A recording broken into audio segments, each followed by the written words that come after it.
Untuk calon Jishusei atau Kenshusei, pahami dulu ini sebelum pergi magang ke Jepang. Minasang, sekolah menengah atas atau saat di perguruan tinggi adalah tempat di mana kamu akan semakin menemukan jati diri kamu. Nah, sebuah cita-cita besar kebanyakan akan terlahir dimulai dari sini. Nah, semisal contoh kalian kuliah di perguruan tinggi. Di sini pasti kalian berangan-angan ingin mencoba sesuatu yang berbeda. Sebuah langkah yang akan merubah masa depan kalian. Minasang, ada yang perlu kita ketahui dulu bahwa di Jepang ada dua istilah pemagangan yang harus kalian ketahui, yaitu Kenshusei dan Jishusei. Nah, lebih lengkapnya silahkan simak tentang Kenshusei terlebih dahulu. Kenshusei memiliki arti magang. Nah, di mana ini adalah suatu program pemerintah Jepang Indonesia di bidang ketenaga kerjaan. Ya, sebelum kalian diberangkatkan ke Jepang terlebih dahulu, kalian akan mengikuti semacam pelatihan ala semi militer. Nah, di sini kalian akan dilatih kesabaran, kekuatan fisik, dan mental. Beberapa tempat di berbagai kota di Indonesia sudah disediakan ya. Minasang, perlu diperhatikan untuk kalian yang ingin sekali magang ke Jepang, kalian harus bekerja ekstra demi penghasilan yang lebih. Tidak mudah untuk menjalani tes ini dan bisa lulus sampai ke Jepang.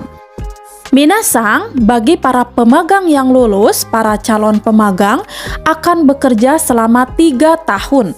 1 tahun awal disebut Kenshusei.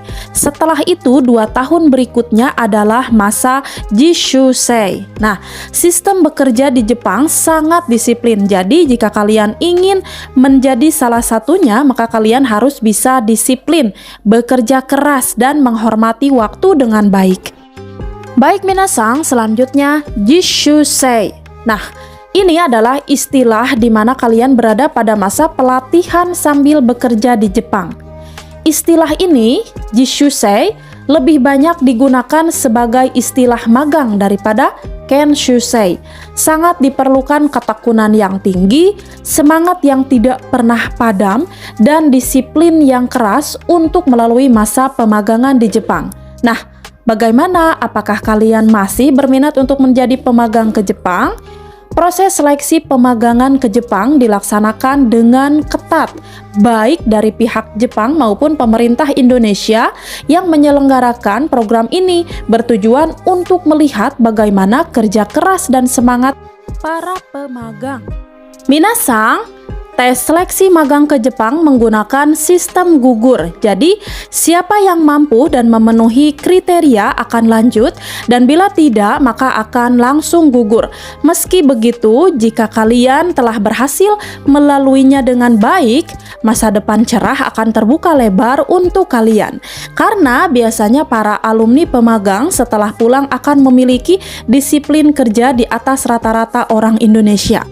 Sudah banyak kisah sukses para pemagang sepulangnya mereka ke Indonesia. Minasang, bagaimana dengan sejumlah gambaran tes yang akan kita hadapi? Nah, langsung saja lihat poin-poin berikut ya. Yang pertama, tes fisik 1, yaitu pemeriksaan seluruh badan. Yang kedua, tes matematika dasar. Nah, di sini ada 20 soal dalam waktu 15 menit, minimal benar 14 atau 75%-nya.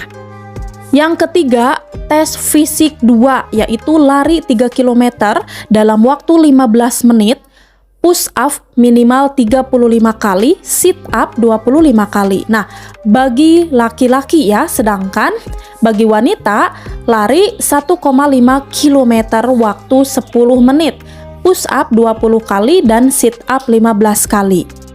Yang keempat, tes bahasa Jepang dasar. Jadi kalian wajib menguasai hiragana, katakana, kata kerja, kata benda. Minasang, yang kelima adalah tes wawancara. Nah, jadi akan dites bagaimana performance kalian, pengetahuan umum, kemampuan verbal, dan lainnya. Peserta di sini juga wajib membawa dokumen persyaratan asli. Nah, yang keenam ada tes psikotes. Yang ketujuh, tes kesehatan. Peserta akan melalui pemeriksaan darah, urin, feses, paru-paru, narkoba, asam urat, ginjal, hingga HIV dan AIDS. Yang kedelapan adalah pembuatan paspor. Nah, setelah peserta lulus tes bahasa dan sebelum mengikuti para latihan, diwajibkan semua peserta membuat paspor dengan 48 halaman dan berlaku 5 tahun. Nah, yang terakhir, ini yang ke-9 adalah tes pralatihan. Minasang, untuk tes ini dilakukan 2 tahapan. Tahapan pertama adalah peserta harus menguasai kemampuan bahasa Jepang atau JLPT level N4. Nah, selama pelatihan peserta menanggung biaya hidup sendiri.